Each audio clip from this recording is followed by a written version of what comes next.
Bonjour et bienvenue sur la chaîne du chasseur d'étoiles de midi, chaîne de réflexion et d'humour sur les 12 coups de midi. Hier j'ai regardé les Time Life. Là. Oh là là, de voir des gamines filiformes, franchement j'ai regardé 5 minutes. Par contre, eh bien il y avait de la musique et je suis tombé sur Tommy Genesis qui chante Woman is a God. Eh bien c'est plutôt pas mal pour celles et ceux qui aiment la musique de Jones. Ils ont montré la... Alors, quand je suis arrivé, il y avait déjà la pub dans les 12 coups de midi. Je me suis dit, bah, s'il y a la pub avant les 12 coups de midi, ils vont pas la mettre pendant les 12 coups de midi, bah, on va voir. Bon, bah, sinon, Jean-Luc Reichmann à la présentation, le maître de midi, bah, il danse, voilà. Donc, bon, moi, je trouve ça rigolo. Voilà, il est content, il a des sous, gna gna, etc. Vous verrez tout à l'heure, parce que je me suis aperçu d'un truc. Bon, au coup d'envoi, la première question, d'après l'expression, quel bâtiment remettons au milieu du village quand on veut clarifier et recadrer une situation. Donc bien sûr, c'est la fameuse expression on met l'église au milieu du village. Après, vous aviez Annelise qui était venue en visio avec son conjoint et sa fille qui était trop mignonne. Alors la question dans le monde du travail, que fait quelqu'un désigné comme étant un slasher? Eh bien, il a plusieurs emplois. Alors après, vous aviez cette personne que je vais appeler la tatouée, parce que comme elle est toute seule, il n'y avait pas son prénom. Voilà, donc je crois qu'elle était de Beauvais, donc mais elle a un tatouage, on dirait un truc indien sur le bras, donc ou des fleurs, je sais pas, mais bon, ça, elle a tatoué. Alors sa question, à quel sujet Bernadette Chirac a-t-elle déclaré elles sont aussi laides que moi, donc c'était eh bien les maîtresses de son mari. Après, vous aviez Jean-Charles qui était venu avec Marina. Attends, comment c'était la chanson? Je sais pas si c'est cette chanson Marina. Bon, je sais plus. Bon, bah, bonjour. Voilà. Alors, en plus de produire une forte détonation, quel autre effet la crevette pistolet crée-t-elle en claquant sa grosse pince? Eh bien, une chaleur de 4000 degrés. Eh bien, je crois que pour cet hiver, il va falloir en avoir à la maison. Pour le maître de midi, quel était le grade d'Alfred Dreyfus lorsqu'il fut accusé d'espionnage? Donc, bien sûr, c'était le capitaine Dreyfus. Et puis après, bah, ils ont envoyé la pupube. Alors donc ça veut dire qu'il y a une pupube avant l'émission et puis donc il y a deux pupubes pendant le truc. Donc c'est plus une émission, c'est une pupube. Allez, retour de pub. Alors, question, sur quelle application les internautes dépensent-ils le plus d'argent? Eh bien, c'était sur TikTok. Donc, sur cette question, Annelise est passée au rouge. Et moi, il va falloir que je me foute sur TikTok pour vendre mes t-shirts. Donc, elle est passée au rouge. Qui dit rouge dit duel. Elle a pris Jean-Charles en duel, qui est tombé sur une question qui n'était pas évidente du tout, qui a remporté sa première finale professionnelle des internationaux de France à Roland-Garros en 2004. Donc il a dit Raphaël Nadal. On a posé la question au maître de midi qui a dit Gustavo Kuerten. Et en fin de compte, c'était Richard Gasquet.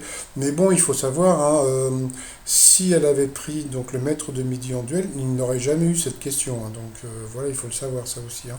Donc voilà, donc bon, bah tant pis pour Jean-Charles qui a été éliminé. Donc ensuite, Annelise, Stéphane et Clémence, voilà, la tatouée s'appelait Clémence, désolé, se sont retrouvés au coup par coup. Alors, quel objet est destiné à égoutter? La mauvaise réponse, c'est Clémence qui l'a donné, c'était une manne. Et là-dessus, là, le maître de midi nous expliquait ce qu'était une manne et tout. Il connaît des trucs, hein. Bon, c'est pas... Mais il connaît des trucs. Donc voilà, donc la bonne réponse était une cagette. Ensuite, à part les lions, quel animal croise-t-on dans la comédie musicale Le Roi Lion? Eh bien, à votre avis, qu'est-ce que c'était? La mauvaise réponse, eh bien, c'est le maître de midi qui l'a donné. C'était un mandril. Donc là, il a fait la gueule parce qu'il est passé à l'orange. Entre-temps, eh bien, il y a eu les gens qui sont venus faire la promo. Voilà, bon, ils ont dansé. Alors là, je ne sais pas si Jean-Luc Reichmann est en train de faire un selfie ou s'il est en train d'envoyer un message sur son portable, mais bon, passons. Donc en fin de compte, vous avez la pub avant l'émission, vous avez une pub pendant l'émission, plus la promo, puisque bon, hier, vous avez eu Patrick Sébastien. Donc voilà, ils ont dansé. Les enfants, ils étaient contents, c'est le principal. Alors... Quelle chanson a-t-on pu entendre à la radio? La mauvaise réponse. Annelise l'a donné, franchement, l'hymne à l'amour, c'était connu, Annelise. Annelise, quand même. Ensuite, dans quel film américain un Français incarne-t-il un méchant? La mauvaise réponse. Eh bien, c'est Clémence qui l'a donné, donc voilà, c'était Da Vinci Code. Donc, sur cette question, elle est passée au rouge. Qui dit rouge dit duel. Elle a pris Annelise en duel, qui est tombée sur une question qui était assez facile quand même, hein, juste après la défaite des Bleus à l'Euro 2008, où Raymond Domenech a-t-il demandé à Estelle Denis de l'épouser, donc bien sûr c'était à la télévision. Donc Clémence n'en revenait pas, elle est en finale face à Stéphane. Va-t-elle faire le poids? Bon, c'est pas important, au moins on voit qu'elle est rigolote et sympathique, c'est le principal. Donc ensuite, eh bien, Clémence et Stéphane se sont retrouvés en coup fatal et devinez ce qu'ils ont fait. Devinez ce qu'ils ont fait, eh bien ils ont envoyé la pub. Ben voilà, deuxième pub de pub, plus la pub avant l'émission, plus la promo pour le Roi Lion. C'est plus une émission, c'est de la pub.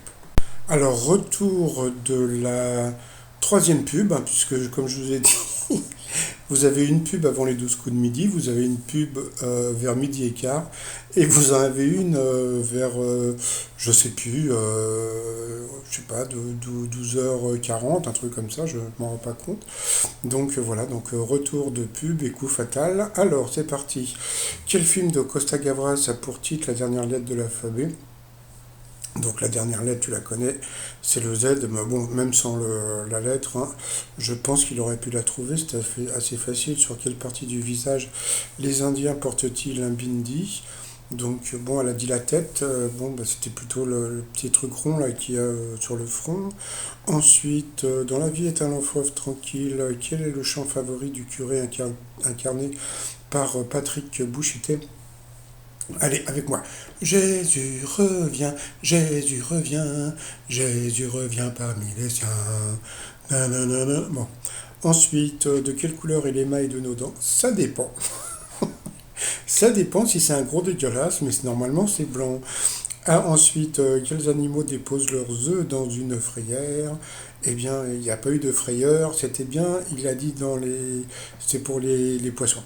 Après, quel est le nom du vaisseau du capitaine Flamme? Donc Marcel. Non, je déconne, je sais pas, et elle non plus. Quel Britannique dont le titre évoque un tissu à carreaux est le premier héritier royal? Donc, ça a changé maintenant, mais c'est le prince de Galles, facile. Quel est le nom du seul nain à lunettes dans le dessin animé Blanche-Neige et les sept nains? Donc, bien sûr, c'était Passepartout. Ah, ça va, c'est prof. Bon.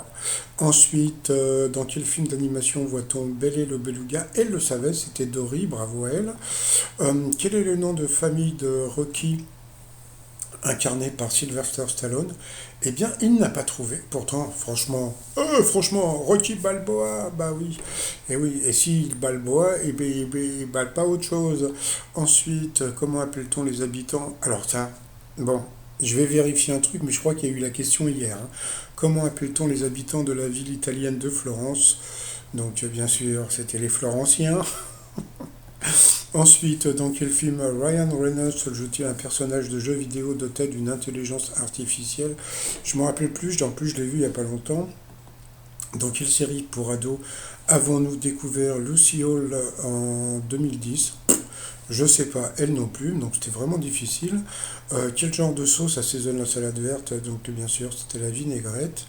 Et puis bon, bah voilà, il a gagné, donc il a soufflé. Bon, il n'y avait pas de quoi, mais bon, ça va, il n'a pas crié, il n'a pas sauté en l'air, donc il a été plutôt calme. Bon, après il a dansé, mais bon, ça c'est pas très grave, puisque bon, quand il danse, on va dire que c'est sa marque de fabrique, et donc de ce côté-là, il n'y a pas de problème. Ensuite, par rapport au coup de maître, alors là, ça a été assez rigolo aujourd'hui. Selon l'expression à quel animal roux comparons une personne maligne et rusée? Donc bien sûr, c'est-à-dire on dit malin comme un singe, hein. Sauf que les singes ne sont pas roux, donc c'était le renard.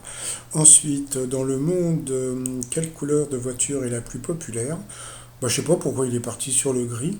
Bon, bah, c'est le blanc, je sais pas, je trouve que c'est le... Et voilà, et c'était le blanc, donc il l'a eu dans l'os. Il a perdu une étoile et un zéro, donc comme on dit, coup d'arrêt pour le maître de midi, qui perd un zéro. Ensuite, comment appelle-t-on un vieux vélo ou une vieille voiture? Donc il a dit l'autre, voilà, donc pourtant c'est un clou, c'était simple, hein, donc voilà. Donc, deuxième coup d'arrêt pour le maître de midi. Bon, c'était pas son jour. C'est une bonne nouvelle hein, en général quand il perd une étoile, parce que comme ça, au moins à la fin, il va pas gueuler. Ensuite, quel acteur incarne Fantomas aux côtés de Louis de Funès dans la trilogie d'André Hunebelle? Donc ça, c'était facile, c'était Jean Marais. Ensuite, quand fut-on quand on met un Loden? Alors là, il m'a épaté parce que franchement, il a dit un chapeau.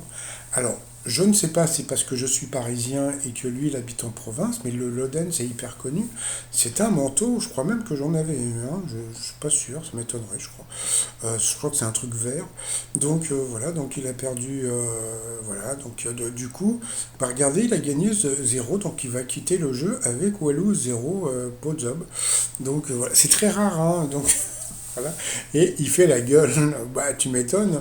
Ensuite, par rapport à l'étoile mystérieuse, bon bah si vous avez vu ma vidéo de tout à l'heure, je vous ai expliqué que c'était bien Manu Payet, je vous ai expliqué un petit peu le truc. Sinon, bah, les t-shirts du jour, bah, vous avez bah, l'ours polaire, donc c'est un ours qui porte un polaire, puisqu'il paraît qu'on va nous couper l'électricité, donc voilà. Viens chez moi, j'ai la lumière, donc j'ai refait un t-shirt avec, j'ai mis une ampoule, et j'ai refait aussi le t-shirt, viens chez moi, j'ai du chauffage avec un petit radiateur. Ça, c'est des t-shirts qu'il faut absolument porter pour draguer des meufs cet hiver. Donc tout ça sur le site trotsmignon.com. Et sinon, bah, je vais vous souhaiter une très très très bonne journée. Et je vous dis à demain, portez-vous bien et surtout, portez-vous. Allez, bye bye.